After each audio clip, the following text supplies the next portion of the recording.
நண்பர்களே, நாங்கள் இப்போ கோவிலுக்கு போயிட்டுருக்கோம். எந்த கோவில்னா வீராளிமலை முருகன் கோவிலுக்கு தான் நாங்கள் போயிட்டுருக்கோம். இந்த கோவிலானது புதுக்கோட்டைக்கு வடமேற்கில் 41 கிலோமீட்டர் தொலைவிலும், திருச்சிக்கு தெற்கே 34 கிலோமீட்டர் தொலைவிலும், மதுரைக்கு வடக்கே 107 கிலோமீட்டர் தொலைவிலும் அமைந்துள்ளது இந்த திருத்தலம். மலையின் மீது உள்ள தூண்களில் நாரத முனிவர், கஷ்யப முனிவர், அருந்ததி, அருணகிரிநாதர், வசிஷ்ட முனிவர், அப்புறம் முருகப்பெருமானின் சிலைகள் இதெல்லாம் செதுக்கப்பட்டிருக்கிறத பார்க்க முடிஞ்சது.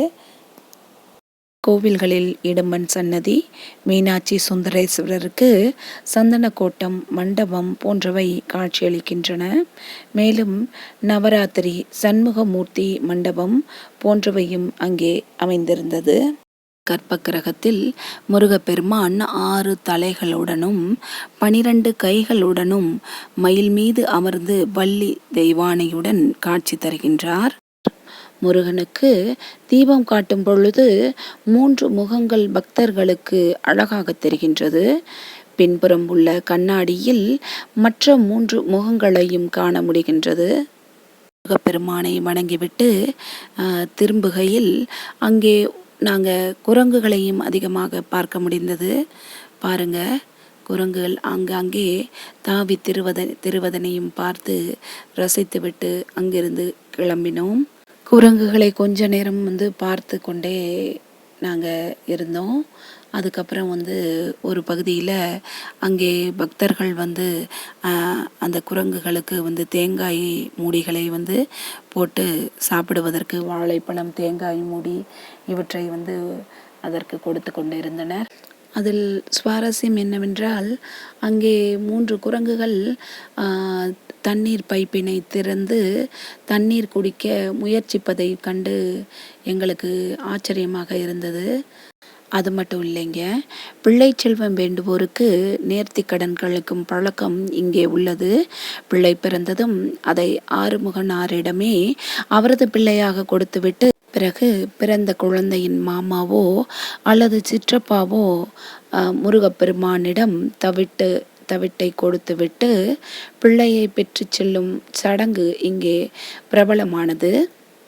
முருகப்பெருமானின் சன்னதியில் வீடியோ எடுக்கவோ புகைப்படம் எடுக்கவோ நமக்கு அனுமதி கிடையாது என்பதனால நாங்கள் அந்த பகுதியில் புகைப்படங்கள் எடுக்கவில்லை. ஒரு வழியாக முருகப்பெருமானை தரிசனம் செய்துவிட்டு அக்கோவிலிருந்து நாங்கள் கிளம்பினோம். அங்கே விராலிமலையின் மீது ஏறுவதற்கு சுமார் 207 படிகள் அமைக்கப்பட்டிருந்தன. அது மட்டும் இல்லைங்க, படியில் நடந்து செல்லும் பக்தர்கள் இளைப்பாறுவதற்கு என்றே ஆங்காங்கே மண்டபங்கள் கட்டப்பட்டிருந்தன.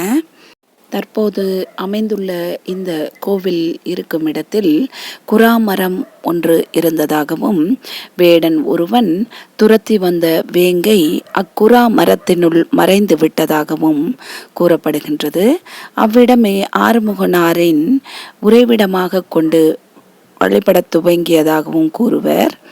மேலும் அருணகிரிநாதரை தடுத்தாட்கொண்ட முருகப்பெருமான் அவருக்கு விராலிமலை இருக்குமிடத்தை காட்டவே இவ்வாறு வேடன் வேடம் பூண்டு வேங்கையை துரத்தி வந்ததாகவும் கூறுகின்றனர். இந்த நிகழ்வினை நாங்கள் ஓவியமாக அக்கோவிலில் எங்களால் காண முடிந்தது. இப்போ நீங்கள் பார்த்துட்டு இருக்கிறது ஆலயத்தில் அடிக்கப்படும் மணிதான் நீங்கள் பார்த்துட்ருக்கீங்க. அழகாக அது வடிவமைக்கப்பட்டிருந்தது. இப்போ நீங்கள் பாருங்கள், அந்த படியிலேருந்து இறங்கும் போதெல்லாம் ஆங்காங்கே மண்டபங்கள் அமைக்கப்பட்டிருப்பதையும் அங்கே அமர்ந்து பக்தர்கள் ஓய்வெடுப்பதையும் நீங்கள் பார்க்கலாம். விராலிமலை முருகப்பெருமானின் அருளாசி பெற்று அக்கோவிலிருந்து நாங்கள் கிளம்பினோம். நண்பர்களே, தங்களுக்கு வாய்ப்பு கிடைக்கும்போது இந்த விராலிமலை முருகன் கோவிலுக்கு முருகப்பெருமானின் அருளாசி பெற எங்களுடைய வாழ்த்துக்கள். நன்றி.